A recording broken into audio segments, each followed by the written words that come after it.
सुबह सुबह सास सिर पर सब्जी की टोकरी लेकर अमीरों के मोहल्ले में ले जाकर बाहर रखे उनके झोलों में सब्जी डाल रही है। मालकिन, आपकी सब्जियां मैंने थैली में डाल दी हैं, इस महीने का हिसाब कर दीजिए। आशा, कल जो तुम सब्जी देकर गई थी उसमें 2 टमाटर सड़े थे, देखो आज भी एक आलू सड़ा है, इसको निकाल दो और आज मैं हिसाब कर दूंगी, कल पैसे ले जाना। हाँ हाँ मालकिन, कोई बात नहीं, कल से मैं ध्यान रखूंगी, एक भी सब्जी सड़ी ना जाए। आप इन सड़ी सब्जियों को फेंक देती होंगी, पर मेरी बहू खराब होने वाली सब्जियों का कुछ ना कुछ बना देती है जो खाने में भी बहुत स्वादिष्ट होता है। क्या ही बताऊं अपनी बहू के बारे में, उसके सामने तो शेफ भी फेल है। उस औरत को सब्जी देकर आशा अब दूसरे घरों के बाहर भी जाती है और वहां भी सब्जी देते हुए अपनी बहू के खाने की तारीफ करती है और घर आती है। और कुछ देर बाद जब पूरा परिवार खाने के लिए बैठता है, माँ देखो ना, भाभी ने घर में रखे बासी रोटी को हल्का सा सेका और उसमें खराब हो रहा चुकंदर, खीरा, प्याज और घर में ही दूध की मलाई से क्रीम बनाकर बीटरूट यानी कि चुकंदर का रोटी वाला सैंडविच बनाया है। सिमरन, तुम्हारे पास इतना दिमाग आता कहाँ से है? कैसे कर लेती हो ये सब? अरे हमारी बहू का तो खाना बनाने में जवाब ही नहीं है। घर वालों से अपनी तारीफ सुनकर सिमरन को बहुत अच्छा लगता है। कुछ देर में विनोद नाश्ता करके खेत चला जाता है और दीपक भी सब्जी का ठेला लेकर बाजार जाता है। इसी तरह कुछ दिन बीत जाते हैं और एक दिन सुमित्रा सब्जियां लेने आशा के घर आती है और अपनी बहू की शेखी बघाड़ते हुए कहती है, आशा, तुम तो जानती हो ना, मेरी बहू ने होटल मैनेजमेंट किया है, रोज रोज कुछ ना कुछ हमें अच्छा ही बना कर खिलाती है। हमारे पूरे मोहल्ले में ऐसी कोई नहीं है जो मेरी बहू से अच्छा खाना बना ले। अरे बहन, तुम्हारी बहू ने सीखा है, पर मेरी बहू को तो बिना सीखे ही बहुत कुछ आता है बनाना। अब कभी मेरी बहू कुछ अच्छा खाना बनाएगी तो तुम्हें जरूर दूंगी। आशा की बात सुनकर सुमित्रा का मुंह बन जाता है और वो सब्जियां लेकर घर जाती है। इसी तरह कुछ दिन बीत जाते हैं और एक दिन घर में सिमरन रोटी पिज्जा बनाती है। रोटी को सेक कर उस पर लहसुन की चटनी लगाकर प्याज टमाटर रखकर उसे सेक लेती है और सबको खाने को देती है। अरे वाह भाभी, आज तो आपने पिज्जा बना दिया, वो भी रोटी का, और ये लहसुन की चटनी बहुत अच्छी है। हाँ काजल, लहसुन कुछ टमाटर और प्याज गल रहे हैं तो इसलिए मेरे दिमाग में पिज्जा का ख्याल आया और रखे सामान से ये बना डाला। आज फिर कुछ नया खाने में देख आशा को बहुत अच्छा लगता है। अरे बहू, तेरे हाथों में तो सच में जादू है, तू कुछ भी बनाए वो लाजवाब ही बनता है। ऐसा नहीं है माँ जी, वो तो बस मुझे खाना बनाने का शौक है, इसलिए एक्सपेरिमेंट करती हूँ। इसी तरह सिमरन आए दिन कुछ न कुछ बनाती है।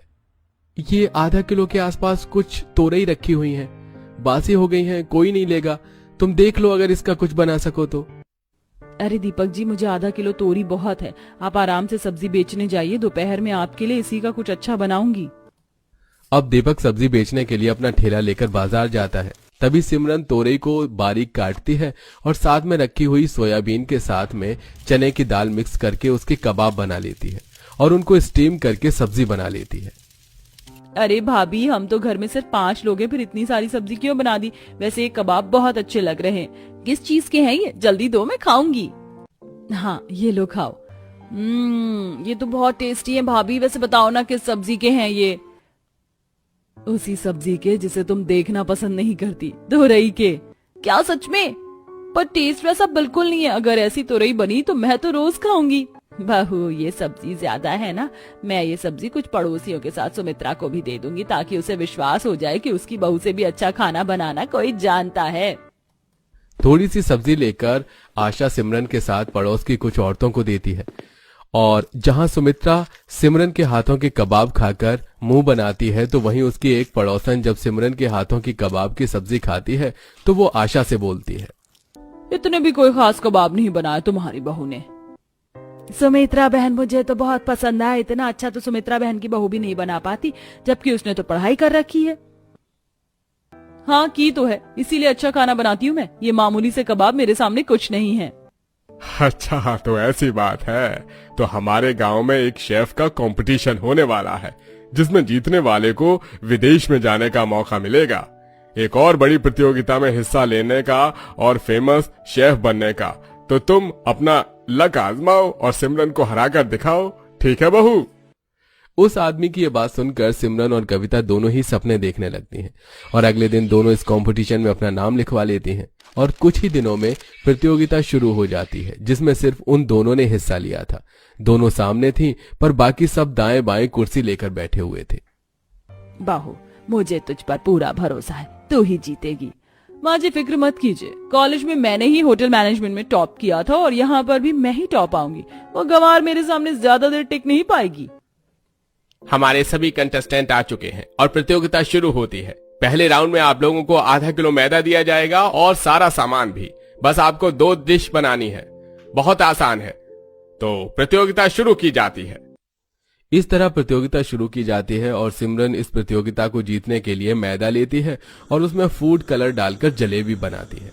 बाकी बचे मैदे को गूंथकर उसके नूडल्स बनाती है और उसको स्वाद देने के लिए जितने भी मसाले होते हैं वो डाल देती है। इस तरह वो 2 डिश बनाती है और मैदा कम होने की वजह से कविता भटूरे के अलावा और दूसरी कोई चीज नहीं बना पाती, जिस वजह से बड़ी ही आसानी से वो हार जाती है और सिमरन जीत जाती है।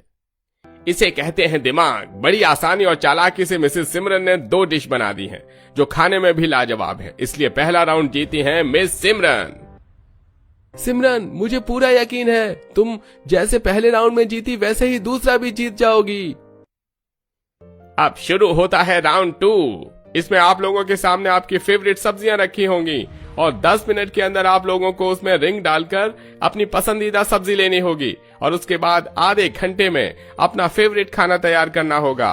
और अब राउंड शुरू होता है। अब आदमी के इतना बोलते ही दूसरा राउंड शुरू हो जाता है और सिमरन बड़े ही आराम से अपनी मनपसंद सब्जियों पर रिंग डालती है। तो वहीं 10 मिनट बीत जाते हैं और कविता सिर्फ आलू और टमाटर के अलावा किसी भी सब्जी पर रिंग नहीं डाल पाती, जिस वजह से आधे घंटे में सिमरन कटहल के कोफ्ते और पराठे बनाती है। तो वहीं कविता सिर्फ आलू टमाटर की सब्जी बना पाती है और बाकी सब भी कुछ ऐसे ही नॉर्मल चीज बनाते हैं। तो हमारी विनर हमें मिल चुकी हैं और वो है मिसेस सिमरन, और इन्हें मौका मिलता है विदेश जाने का और अपना नाम चमकाने का। देख रही हो आशा, हमारी बहू जीत गई। अब विदेश जाएगी हमारी बहू। सही कह रहे हैं जी आप, हमारी बहू को हमारी तरह सब्जियां नहीं बेचनी पड़ेंगी। गरीब परिवार की ऐसी बातें सुनकर सुमित्रा को बहुत गुस्सा आता है और वो नाराज होकर वहां से चली जाती है। तो वहीं सिमरन अपने ससुराल वालों के साथ घर आती है और विदेश जाने की तैयारी करती है। माँ जी, मैं आप लोगों का सपना पूरा करके ही वहाँ से आऊंगी। देखना, मैं शेफ का खिताब जीत कर आऊंगी, प्रोफेशनल शेफ बनकर आऊंगी। इतना बोलकर न सिर्फ सिमरन बल्कि अपने ससुराल वालों के सपने लेकर वो विदेश जाती है और पूरा गांव अपने घर में टीवी में सिमरन को देखते हैं, जो एक के बाद एक सारे राउंड क्लियर करती जा रही थी। आशा बहन, देख रही हूँ मैं तुम्हारी बहू को टीवी पर। देखना, सिमरन बहू ही जीत कर आएगी। भगवान करे तुम्हारे मुंह में दही शक्कर हो। सभी लोगों की बात सुनकर आशा की आशा और भी बढ़ जाती है और कुछ ही दिनों में मिसेज शेफ का फाइनल होता है, जहां टीवी पर सब अपनी नजरें गड़ाकर देखते हैं और कुछ ही देर में अनाउंस किया जाता है कि सिमरन जीत गई है और सबकी आंखों में आंसू आ जाते हैं।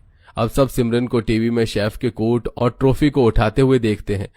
कुछ दिनों के बाद वो शेफ के कोट में घर आती है, जहां वो देखती है कि गांव वालों ने मिलकर उसके स्वागत के लिए बैंड बाजे और फूलों का इंतजाम किया है। उसके आते ही सभी गांव वाले उसे शेफ की टोपी पहनाते हैं। हमें गर्व है बहू तुम पर। हमारे गांव की सब्जी बेचने वाली सास की बहू शेफ बनकर गांव लौटी है। गांव वालों का प्यार देख सिमरन की आंखों में आंसू आ जाते हैं, जिसके बाद वो जीती हुई रकम से अपने गांव में ही रेस्टोरेंट चालू करती है और बड़े ही कम दामों पर गांव वालों को उनकी फरमाइश की डिश बनाकर देती है। अब वो कंपटीशन जीतने के बाद फेमस हो चुकी थी, तो एक न्यूज चैनल ने उन्हें अपने स्टूडियो बुलाकर सास बहू का इंटरव्यू लिया। माता जी, आप सब्जी बेचती हैं और आपकी बहू आज इतनी बड़ी शेफ बन गई है, क्या कहना है आपका? मैं इतनी खुश हूँ कि मैं बता नहीं सकती। मेरी बहू ने वो कर दिखाया जिसकी किसी को उम्मीद नहीं थी। काबिलियत इसमें बहुत है, मैं ये जानती थी। वैसे हमने सुना है सिमरन जी, आपकी सास का बहुत बड़ा हाथ है आपको फेमस शेफ बनाने में। जी बिल्कुल, मेरी सासू माँ ने मुझ पर विश्वास दिखाया। इनके विश्वास और जिद की वजह से मैं ये मुकाम हासिल कर पाई हूँ। मेरी सासू माँ बेस्ट हैं। वैसे मानना पड़ेगा माँ जी, अगर आप जैसी सास हो तो बहुएं शादी के बाद भी अपनी पहचान बना सकती हैं। जी बिल्कुल, वैसे आज आपने हमें बुलाया, आपका शुक्रिया। इसीलिए मैं आप सबके लिए अपने हाथों का बना खाना लाई हूँ। ले आऊं? हाँ बिल्कुल, नेकी और पूछ पूछ। अब सिमरन अपना बड़ा टिफिन बॉक्स लेकर आती है और खोलती है। फिर फीमेल रिपोर्टर खाना खाती है और उसकी ऑन कैमरा काफी तारीफ करती है, जिसे देखने वाले दर्शक अब सिमरन के रेस्टोरेंट में जाते हैं और वो फिर फेमस होती है, साथ में उसकी आमदनी भी बढ़ती है। वाह, मजा आ जाएगा। मेरी शादी गोवा में होगी, मैं समुद्र देखूंगी और गोवा घूमूंगी। मैं तो अभी से एक्साइटेड हो रही हूँ। दीदी, आप अभी से ही इतनी खुशी क्यों मना रही हो गोवा जाने की? मेरा मतलब गोवा वाले मेहमान तो हम दोनों को ही देखने आ रहे हैं ना। हो भी तो सकता है कि उन्हें मैं ही पसंद आ जाऊं, तो फिर आपकी शादी उन बिहार वाले लोगों में होगी। चुप कर सोनाली, मैं उन बिहारियों में शादी नहीं करूंगी। एक बात मेरी कान खोलकर सुन लेना, गोवा में तो मैं ही शादी करूंगी, और उसमें अगर तू बीच में आई तो अच्छा नहीं होगा। सोनाली, मेरी बात को कान खोलकर और दिमाग खोलकर सुन। अभी जब मेहमान आए तो तू नीचे मत आना, फिर इस तरह से वो मुझे ही पसंद कर लेंगे। लेकिन दीदी, लेकिन वेकिन कुछ नहीं, मैंने कह दिया तो बस कह दिया। मैं बड़ी बहन हूँ और इसीलिए तुझे मेरी बात को मानना पड़ेगा। ज्योतिका सोनाली से ऐसे बोलकर दूसरे कमरे में खुद तैयार होने को आ गई। ज्योतिका और सोनाली दोनों बहनें थीं। उन दोनों में बचपन से ही काफी कम प्यार था, जिसकी वजह से उनमें लड़ाई ही ज्यादा चलती रहती थी। आज भी दोनों बहनें एक रिश्ते के ऊपर झगड़ रही थीं, जो गोवा से आने वाला था। कुछ ही देर में गोवा वाले मेहमान आ गए, जिनके सामने ज्योतिका ही बंठन कराई। तो ये आपकी बेटी है। ठीक ही है, तुम बताओ बेटा आयुष्मान। मुझे भी ये रिश्ता सही लग रहा है माँ। यामिनी जी, हमें ये रिश्ता मंजूर है। जी बहुत बहुत शुक्रिया। ये इन लोगों के सामने बस ज्योतिका क्यों आई? सोनाली को भी तो मैंने बोला था। इन लोगों के जाने के बाद पूछूंगी। कुछ देर बाद ही गोवा के मेहमान यामिनी के घर से चले गए, जिसके बाद वो अपनी बेटियों के कमरे में गई और सोनाली बेटा, मैंने तो तुम दोनों से ही कहा था कि मेहमानों के पास आ जाना, और ज्यादा तो मैं तुझे ही चाह रही थी कि वो लोग तुझे पसंद कर लें। अगर वो तुझे पसंद कर लेते तो तू गोवा जा पाती, जहाँ तू बचपन से जाना चाहती है। हाँ माँ, मैं समझ रही हूँ कि आप क्या बोल रही हो, लेकिन मैं बस इसीलिए बाहर नहीं आई क्योंकि मुझे लगा पहले दीदी का रिश्ता पक्का होना सही है। कोई बात नहीं माँ, अगर गोवा वाले मेहमानों ने दीदी को पसंद कर लिया तो, और ये तो अच्छी ही बात है। मैं बिहार वाले मेहमानों के यहाँ भी शादी को तैयार हूँ।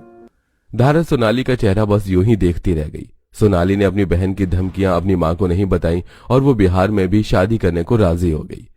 एक दो दिन बाद बिहारी लोग भी धारा के घर सोनाली को देखने आ गए, जहां पहली नजर में सोनाली उन्हें पसंद आ गई। और फिर तुम्हारी बेटी तो बहना बहुत ही सोनी है। मुझे पंजाबी नहीं आती, बस जरा सी बोल रहा हूँ। चुप रहिए आप। बहन, इन्हें तो ऐसे ही मजाक की ही लगी रहती। मैं बताती हूँ, हमें ये रिश्ता मंजूर है। आपका बहुत बहुत शुक्रिया जी। यामिनी बहुत ज्यादा खुश हुई क्योंकि उसकी दोनों ही बेटियों का रिश्ता पक्का हो गया था। देखते ही देखते यामिनी का अपनी बेटियों के साथ सफर खत्म हुआ और वो दिन भी आया जब वो दोनों विदा होकर अपने अपने ससुराल चली गई। अब उन दोनों की ही शादी को लगभग एक हफ्ता होने को आया था और उनका अपने ससुराल में कुछ ऐसा हाल था। कितना सुंदर समुद्र दिखाई देता है मेरी खिड़की से, लेकिन इस एक हफ्ते गोवा में रहकर भी मैं एक बार भी बीच पर नहीं गई हूँ। क्या हुआ? क्या बात है? हमारी शादी को पूरा एक हफ्ता होने को आया है, लेकिन इस एक हफ्ते में एक बार भी हम घूमने नहीं गए। आयुष्मान, चलिए ना आज कहीं घूमने चलते हैं। पागल मत बनो ज्योतिका, मेरे पास ऐसे घूमने फिरने का वक्त नहीं है। मुझे काम पर जाना है। आप यही कहते हो। जब जाना है तो जाना है। अच्छा, मैं चलता हूँ। हाँ, मैं चाहे कितना ही कह लूं, लेकिन मेरे पति के लिए हमेशा काम ही मुझसे ज्यादा इम्पोर्टेंट है। अब फिर से मैं अकेली हो गई। अब मैं क्या करूंगी? ज्योतिका अपने ससुराल में बोर हो रही थी। वैसे तो उसके ससुराल में सहूलियत और नए जमाने की हर एक चीज थी, लेकिन फिर भी उसके घर में उसका दिल लगाने वाला कोई नहीं था।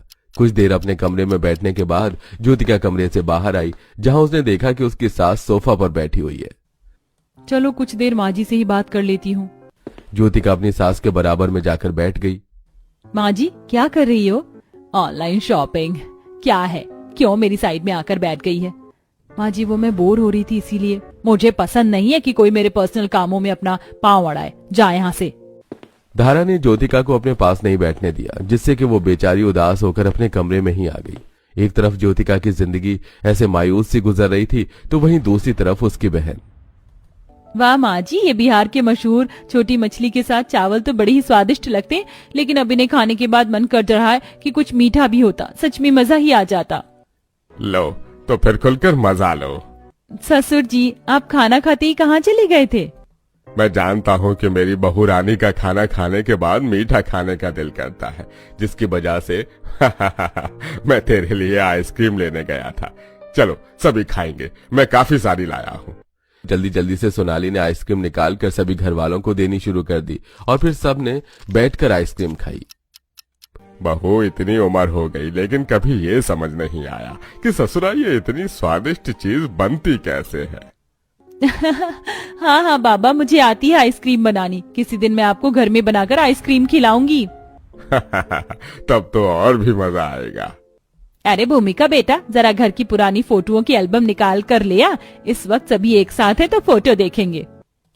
मुझे देखने हैं। कहाँ है एल्बम माँ जी? मुझे बताइए, मैं निकाल लाती हूँ। देख, अलमारी के लॉकर में रखा है। सोनाली पुरानी फोटो एल्बम निकाल कर ले आई, जहाँ सभी जमीन पर रखकर फोटोज देखने लगे। बहू, ये तस्वीर देख, मोहन के बचपन की है। माँ, कहीं ये वही फोटो तो नहीं जिसमें मेरी नाक बह रही है? माँ, ये वाली मत दिखाना।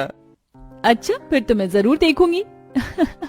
कितनी सारी नाक बह रही है। मोहन जी, वैसे जैसे आप जवानी में हो, बचपन में तो ऐसे बिल्कुल नहीं थे। अच्छा, तो जवानी में अच्छा हूँ या बचपन? ऑफ कोर्स बचपन। सभी ऐसे ही खट्टी मीठी बातें कर रहे थे। देख बहू, ये मेरी जवानी की तस्वीर है। ये तस्वीर मेरी पहली रसोई पर मेरी जेठानी ने खींची थी। हाँ माँ, आप कितनी सुंदर हो, और बाबा को तो देखो कितने अच्छे लग रहे हैं। आपका बेटा आप पर जरा भी नहीं गया। तुम तो बस मुझे ऐसे ही कहना। सभी ने ऐसे ही काफी देर तक फोटो देखे और खूब पुरानी यादों को सोनाली के सामने ताजा किया। अभी वो फोटो देख ही रहे थे कि तभी एक फोटो भूमिका का आया। भाभी, ये जब की फोटो है जब मैं स्कूल से गोवा गई थी। गोवा? क्या हुआ सोनाली, क्या बात है? कुछ नहीं, बस गोवा। नहीं, कुछ नहीं। सोनाली का गोवा को सुनकर मन सा भर आया। कुछ देर फोटोज देखने के बाद उन्होंने एल्बम समेट दी और फिर सोनाली वापस से अपने परिवार में मगन हो गई। ऐसे ही सिलसिला जारी था। सोनाली का परिवार गरीब था, लेकिन फिर भी वो उसके साथ खुश रहती थी। वहीं दूसरी तरफ ज्योतिका का ससुराल अमीर होने के बावजूद उसकी जिंदगी में खुशियां नहीं थी। ऐसे ही आज के दिन। माँ जी, आप कहाँ जा रही हैं? मैं बोर हो रही हूँ, क्या मैं भी आपके साथ चलूं? नहीं, बिल्कुल भी नहीं। मैं अपना ब्यूटी ट्रीटमेंट लेने जा रही हूँ और तुझे आने की कोई जरूरत नहीं है।